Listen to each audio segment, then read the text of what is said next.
is in custody after a shooting at a Georgia high school. Officials are giving us an update right now. Let's listen in.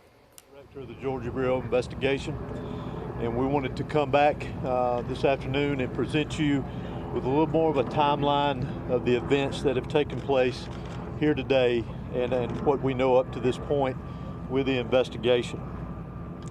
At approximately 10:20 a.m. this morning, the Barrow County Sheriff's Office received alerts about reports of an active shooter and radio traffic from school resource officers concerning the same concern, or having the same concern. Within minutes, law enforcement was on scene, as well as 2 school resource officers assigned here to the school who immediately encountered the subject within just minutes of this report going out. Once they encountered the subject immediately surrendered to these officers and he was taken into custody. Additionally, what I want you to know as of now, there are 4 individuals who are deceased from this incident, 9 that have been taken to local hospitals with various injuries. Of those that are deceased, 2 are students and 2 are teachers here at the school. The priority right now for us within this investigation is to gather all the facts, to make sure that we're accurate with it, because this is a murder investigation. As the sheriff mentioned earlier this morning, the shooter is in custody. His name is Colt, that's C-O-L-T, Gray. He is a 14-year-old student here at the school, G-R-A-Y. He is a 14-year-old student here at the high school. Again, he has been taken into custody. He will be charged with murder and he will be tried as an adult and handled as an adult. We're coordinating these charges and obviously this investigation with District Attorney Brad Smith, who is the District Attorney for the Piedmont Judicial Circuit here. Since earlier this morning we talked with you and since the incident occurred, numerous interviews have been taking place through our investigation with students, faculty, as well as any other witnesses that we could identify. Law enforcement had a very, very swift response to this incident once the incident was determined that there was a concern here. Those resources, whether it was in that response or throughout this investigation to assist, came obviously from the Sheriff's Office here, from other local law enforcement agencies, state law enforcement agencies, and federal law enforcement agencies as well. To include, not to be left out, multiple EMS personnel, multiple fire personnel and agencies. Those agencies responded here as well today, and I am extremely grateful, as I know the sheriff is, for that quick response and the partnerships of working here together with what all has gone on. Currently, from the investigative perspective, we have crime scene agents and other special agents from the GBI, from close to a dozen of our different work units from across the state that have responded here today to work on this investigation. Again, collecting evidence, conducting interviews, and so forth. I do want to pass this along, that if anyone has any information that wants to be passed on concerning this investigation, that they can do that anonymously at our tip line at 1-800-597-TIPS or 1-800-597-8477. They can also report this on by downloading the See Something, Send Something app. That can be done by Android or Apple phones, either one, if they need to report any tips concerning this investigation. Let me close out before I turn this over to the sheriff and just remind you that this is still a very active investigation. There is still a lot that is very fluid. There's still a lot of interviews to be conducted that will continue on into the night, as well as crime scene work and collecting and gathering evidence. But what is more important for me to mention here to you is my heartfelt sympathy to the parents, the students that were here today. Regardless of where they were in the school, this has got a great impact on them as well as on this community. My thoughts and prayers, along with everybody standing behind me and every law enforcement agency, in this state, and many I will tell you around this country. They are in our thoughts and prayers, and we will continue with that. We ask for your patience as we continue through this, and we'll continue to try to give you as many updates with information as we can to keep you informed. But thank you for being here. I'm now going to turn it over to Bexar County Sheriff Judge Smith. Thank you. Would you spell your name, please? H-O-S-E-Y. Thank you. Good afternoon. I'm Sheriff Judge Smith of the Bexar County Sheriff's Office. I never imagined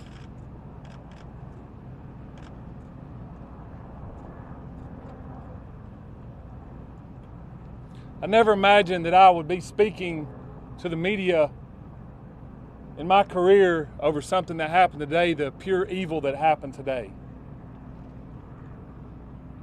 I cannot thank the people behind me for the support they give me today, to give this office and give this staff. This hits home for me.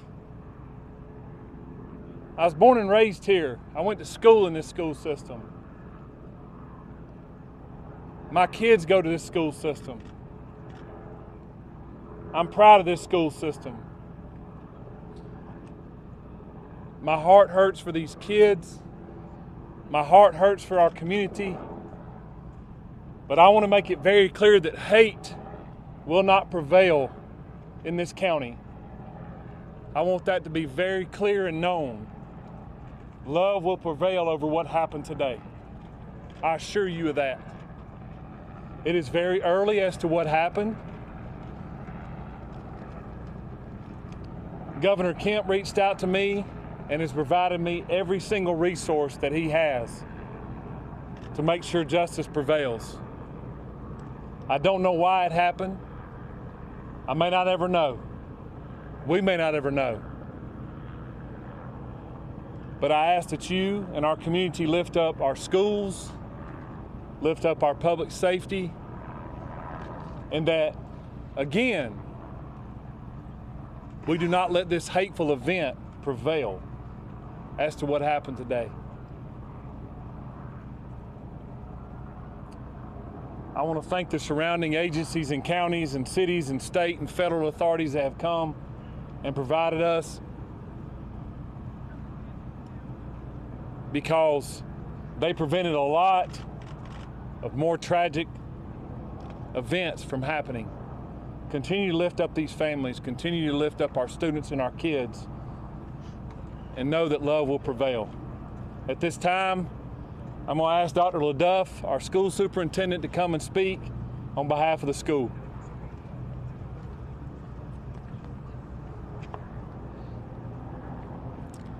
Good afternoon. I'm Dallas LaDuff. I'm the superintendent of Bexar County School System. I want to thank the Bexar County Sheriff's Office and all of our law enforcement partners for their swift response today, along with that of our staff. I'd also like to thank our community for their response and patience as we work to reunify the students with their families here today and secure the rest of our school campuses. Our schools will be closed for the remainder of this week as we cooperate fully with law enforcement to get answers to the many questions that we all have about this incident here today. But as we are closed, our central offices will remain open, where we will have grief counseling available for our community every day this week and thereafter as we support each other through this terrible event. In closing, I just want to say to our community, as a school system, we are here for you, we support you, and we are ready to get you any support that you may need as we grieve through this together. Thank you. Sheriff, if you're saying hate will not prevail in this community, are you investigating this as some sort of hate crime? Well, shortly, if someone decides to take a firearm into a school where kids are given an education or entitled to an education and want to harm others, to me it's hateful. Sheriff, can you talk about the initial interaction between whoever was able to stop the shooter? Can you describe that to us? How did it go down? What exactly happened for us? Obviously, the shooter was armed, and our school resource officer engaged him, and the shooter quickly realized that if he did not give up, that it would end with an OIS, or an officer-involved shooting. He gave up, got on the ground, and the deputy took him into custody. Sheriff, any idea how the weapon got inside the school, and was there any warning that this was going to happen? Not that I'm aware of. Again, very early, and we're still looking into that, whether or not, or how he obtained it and how he got it into school. Sheriff, Have you been in touch at all with his parents or his family to learn more about what led up to these moments? We have. Any information you can share? No. What kind of weapon was It seems like you have a large Hispanic population. Have you been able to communicate with the people in their language to make sure that everybody knows what's happening? Yes, sir, I have. The school and our office has people that speak in Spanish, and they have spoke to those folks as well. Yes. How is video surveillance helping you, Sheriff? With law enforcement now? Sorry. Is the shooter talking? Is he saying why? The shooter was interviewed, and he was speaking with our investigators earlier, along with the GBI. How is that video surveillance? How's that helping you, Sheriff? It is helping our investigation. Sheriff, is reports of threatening calls perhaps made to the school prior to the shooting? Is that accurate? None that I'm aware of. Were all 9 injured victims shot? In some capacity, yes. Sheriff, can you tell us about the 2 individuals deceased and was one targeted? We don't know of any targets at this point. Last question. Sheriff, what kind of weapon was used? Have you identified the weapon? We have not identified that at this point. No. Sheriff, is there a connection? This is the last question I'm going to take. Sheriff, is there a connection between the shooter and the victims? None that I'm aware of. Was this a student here at the school? I know that you have a lot of questions about the student and that we mentioned that we identified earlier. Keep in mind that's part of our investigation, that we're looking into every aspect of that individual, his connection here at the school. Obviously, as I mentioned earlier, he was a student here. So as part of our investigation, we're looking into all aspects, current and prior, involving that individual. Can you tell us how many rounds were fired? He is a student. Can you tell us how many rounds were fired? Do what? The shooter is a student, yes. Is a student. Do you know how many rounds were fired? We do not know how many rounds. Director, has that shooter had any past history with law enforcement? For now, this is the information that we have. It is an active investigation. I assure you we do plan to come back out here in a couple of hours. Please make sure you're following the GBIX page. That's where we're going to be putting the updates. If there's anything that's new, we'll make sure that we share that information. It's still very early. Investigators have a lot of work to do. We appreciate your patience. Do expect another in-person news conference out here in the next few hours. Monitor the X page, and we will be sure to update you accordingly. Thank you. Okay, and from that press conference, we have learned 4 people are now dead, 9 are in the hospital. The suspect is in custody, and we know he was a 14-year-old student. He is charged with murder and will be tried as an adult. Of course, we will continue to follow developments out of this school shooting. Look for any updates on air and online at WKRN.com.